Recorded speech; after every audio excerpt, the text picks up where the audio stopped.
everyone, this is Jackie Williams, and in this video I want to make with you an acetate card, something just a little bit different. And for this card I'm going to be using the Joyful Flurry bundle. So you can see it's a set of beautiful words and fonts and 4 snowflakes, and then we have the snowflake dies. And just so you know, these dies are what we call pop-up dies, and I'm going to show you some sample of those at the end of the video. And then these ones here are your traditional cutout dies, and then of course some labels. Now I'm also going to be using the stitched rectangle dies for my layers. The first thing I want to show you is how to emboss on acetate. Now you can stamp on acetate if you use StazOn ink. Currently we have brown StazOn and black StazOn. I wanted a white look for my snowflakes, so I tried heat embossing and it does work. So I want to show you how to do that first. So I have used my Emboss Buddy and just go over the acetate pretty well. Now acetate, of course, picks up a lot of fingerprints and things like that. So you definitely want to use an Emboss Buddy. And then I'm just going to ink up my stamp in Versamark and stamp down and lift up. And of course you can't see anything, but then we'll put our white embossing powder over the top.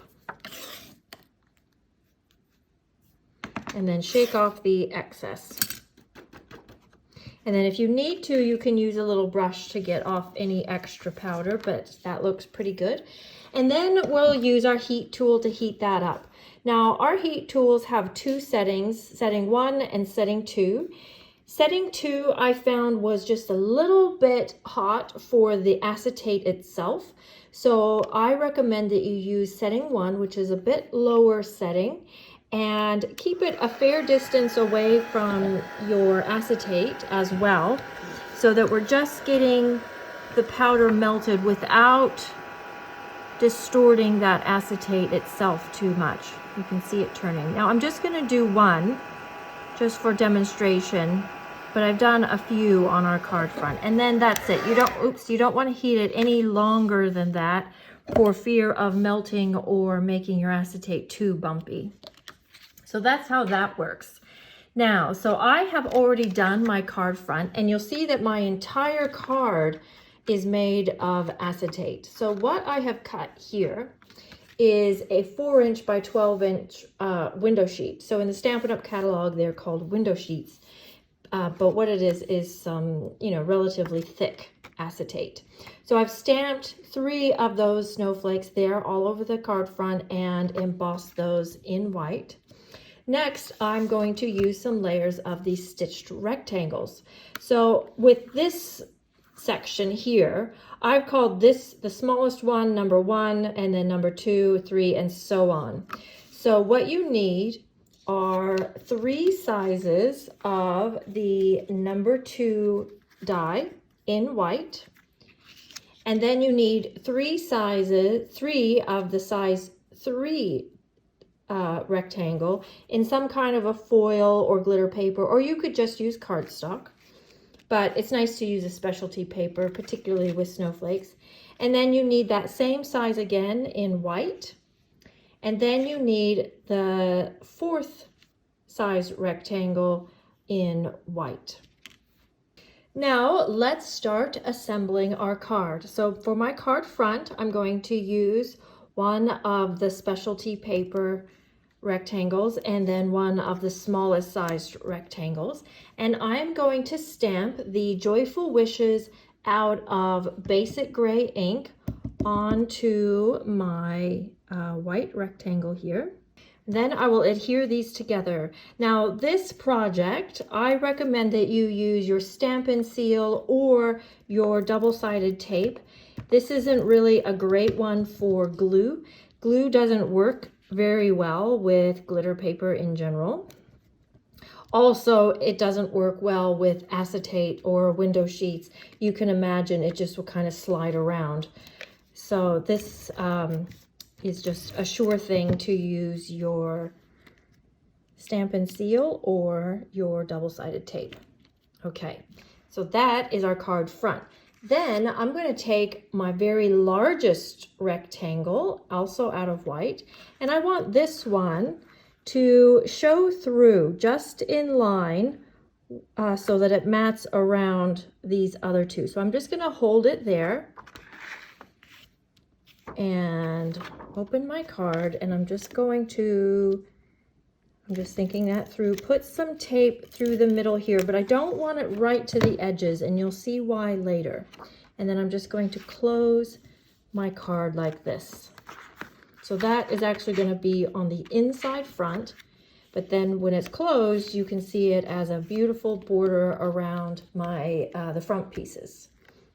Okay, then for the inside of the card, I am going to do actually a similar thing. I'm going to line this up, my glitter paper, with the glitter paper on the front, and just put some adhesive on that and then close this. And in theory, it should be pretty centered on my white piece, and that's close enough for me.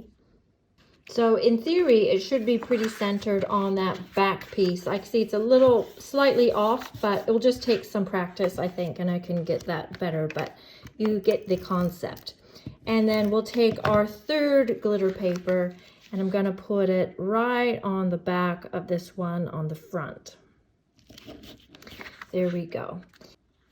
Next, we'll take our two smaller white pieces, and we're going to put one here and one here. Now you can decide if you want to have stamped words here or here and have your writing on the other one. I'm going to put my stamped words here, I think, and then you have the writing on this one. The particular size of rectangles that I chose doesn't leave a lot of room for writing. You of course could use squares or a bigger pieces. That's entirely up to you. And then we'll go ahead and put that on the inside of the card. And this one for the other side, I'm going to leave blank, just so there's a little space to say Merry Christmas and from whomever. Okay, then on the back, again, we've got adhesive showing, so I've just cut a slightly smaller rectangle, or you could cut another one exactly the same size if you wanted more space, just to cover up the adhesive. So all of the layers are sandwiched. Before I put that on, I'm going to stamp the hand stamped by image. And this one is from the limited edition set. It's a really nice one with lots of beautiful stamps to put on the back of your cards. Go ahead and put that in there. Now we don't see any adhesive anywhere. So we just have a few additional embellishments. I have cut a couple of the snowflakes in silver foil.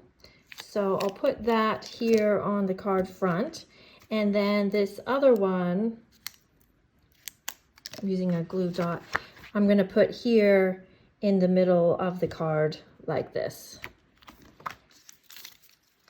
And then for a rhinestone, I thought about putting them all throughout, and then I decided that I actually just liked it best right here, just on the snowflake, keeping it kind of more of a clean and simple design.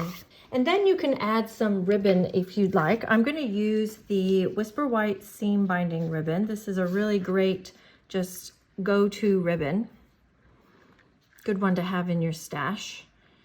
And this one, because there are no layers to hide any ends, you will need to just tie this all the way around the card.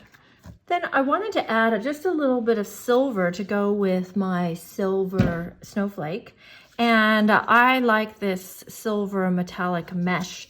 And so what I did was cut off a length, and then I actually cut it the long way like this into 4 strips. So I ended up with just some skinny strips here.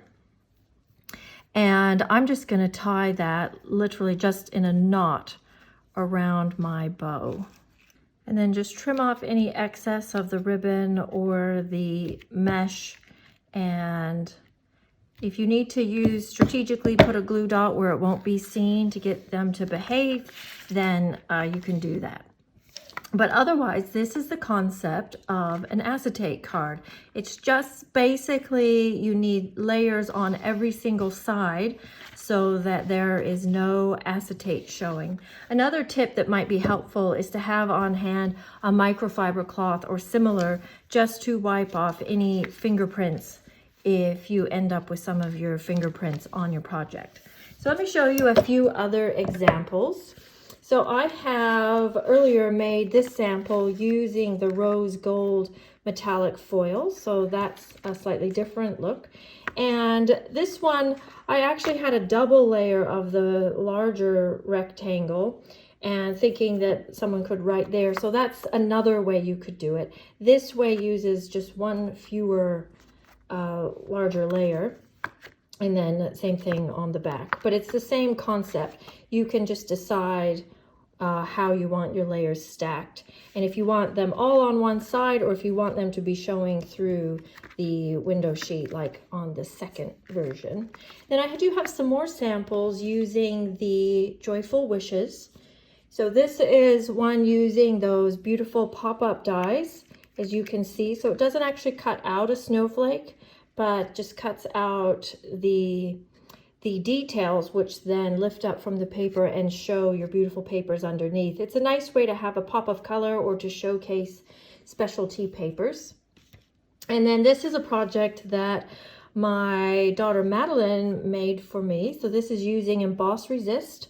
All of the snowflakes were white embossed, similar, or actually exactly the same as we did on the window sheet, and then just painted over with a mixture of razzleberries and blackberry bliss, and I think she even used a bit of gray in there. So that's just a beautiful, simple card. And then here's one that uses just one snowflake out of the set, just done in an ombre of colors and done in a slimline style. So that's a nice, clean and simple design. And this is a simple design that I did recently as kind of a bonus project in one of my online classes. This one actually uses snowflakes from the Season of Chic dies, but they're still snowflakes, and I did use the Joyful Wishes words, but you could use you know, the snowflakes from this set and just use that same design concept. And then here's another sample that Madeline made using both the dies in the background, just left in white, and then some stamps over top. So just a really quick, simple design, and one that you could change up those colors to be the colors that you prefer. And then here's another slimline card using those pop-up dies. And for this one, we actually sponged color underneath where each snowflake was going to land. So rather than using specialty paper, we just used our inks to create those beautiful colors underneath. And that way you can create all sorts of effects and color combinations. So there are my samples for our video today. I hope that inspires you to give an acetate card a try. Please leave me a comment. And if you make one of these, I would love for you to share a photo below with everyone. And of course, please like, share, and subscribe. I really appreciate it. And I'll see you next video. This is Jackie Williams. Bye-bye.